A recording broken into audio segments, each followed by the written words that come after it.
You come here, ass fuck.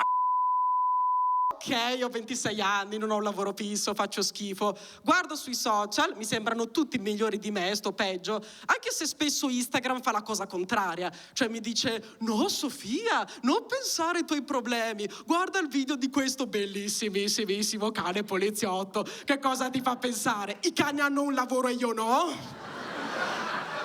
E perché i cani non possono chiedere ferie? Eh? No, Sofia, no! Pensa che c'è bellezza in questo mondo. Guarda, il cane poliziotto sta dando bacini al suo amico cane. Oh, i cani hanno amici e io no? E vado avanti. E cosa faccio per risolvere il mio problema? La psicologa? No. Cerco di avere tanti mi piace sui social, perché anche se vi sembro sicura di me stessa, vestita così da ragazza di facili costumi al cimitero, non lo so, in realtà sono molto insicura e ho bisogno di essere apprezzata. Infatti sono dipendente dai mi piace, li guardo sempre, anche se sono in videochiamata col mio ragazzo, che lui poverino mi fa, amore, ma stai un po' con me, io ti amo. Tu sì, ma l'Italia ancora no. Cioè pensavo di avere un valore solo coi mi piace e quindi ogni giorno continuavo a fare video, metterli sui social ogni giorno, anche se c'erano degli sconosciuti sul web che mi insultavano, del tipo ehi, trovati un lavoro! Ma chi sei? Cioè, mio padre? Io spero che chi mi scrive trovati un lavoro sia una delle risorse umane che vi vuole aiutare. Se no c'è il classico ehi, fai schifo, hai la voce da uomo. Ma chi sei? Mio padre? Dovete stare attenti a dire queste cose, perché da bambina mi prendevano in giro per la mia voce bassa e io ci restavo male. A volte piangevo nei bagni della scuola. Le mie compagne mi sentivano piangere nei bagni. C'è un uomo nel bagno delle ragazze. Finalmente. Però nonostante gli insulti io ho continuato a stare sui social perché volevo i mi piace e ho continuato a impegnarmi finché non ho superato 100.000 follower su TikTok e delle persone hanno cominciato a scrivermi oh ti amo, voglio essere tuo amico. Soprattutto mi ricordo di Jessie che mi fa oh adoro i tuoi video di TikTok, io li guardo sempre con i miei amici e ridiamo tantissimo, cioè io voglio essere te. Grazie mille, cara, gentilissima, passa una buona giornata, spengo il cellulare e penso, aspetta, io non ho amici con cui guardare TikTok. Jessie, io voglio essere te.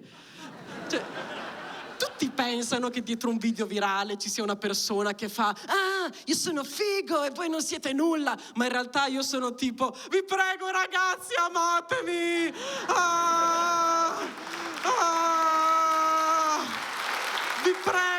Vi prego, dai, so fare battute, so fare la voce di Topolino, mettete mi piace. Non sento niente, sono vuota dentro. Io speravo che la mia vita migliorasse dopo i 100.000 follower, però non è cambiata per nulla e quindi era sbagliata la mia idea. Oh, avere mi piace vuol dire aver valore. Il video di un ragazzo che fa la cacca per strada ha più mi piace di me. E guardandolo pensavo, mio Dio, che brutto. Che brutto che sono stitica, se no lo facevo anch'io.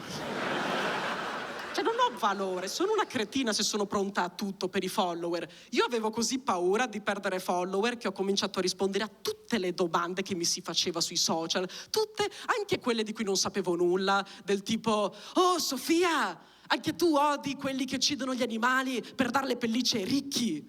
È sbagliato.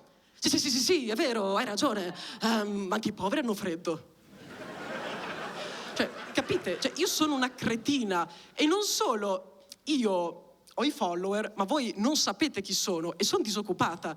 Questo vuol dire che voi non vi dovete preoccupare se non sapete chi sono, tanto non lo sa neanche l'Agenzia delle Entrate. Yeah! Sto scherzando!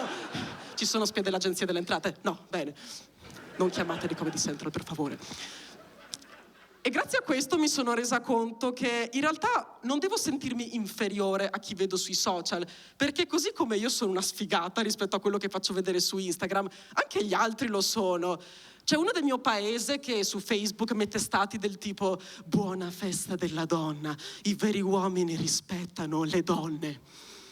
Poi in messaggio privato mi scrive cose tipo «I Troia! Rispondi ai miei messaggi!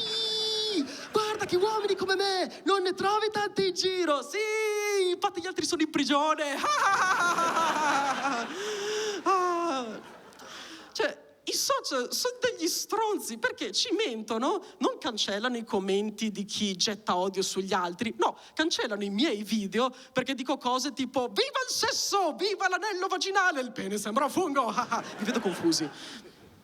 Ok, scusate, lo spiego per i ragazzi. L'anello vaginale è un contraccettivo, un anello che tu ti metti qua per proteggerti dai bambini.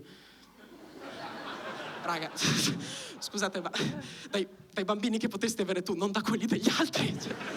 Cioè, non è che a un certo punto arrivano dei bambini col bazooka. Dammi i soldi! No, potere dell'anello.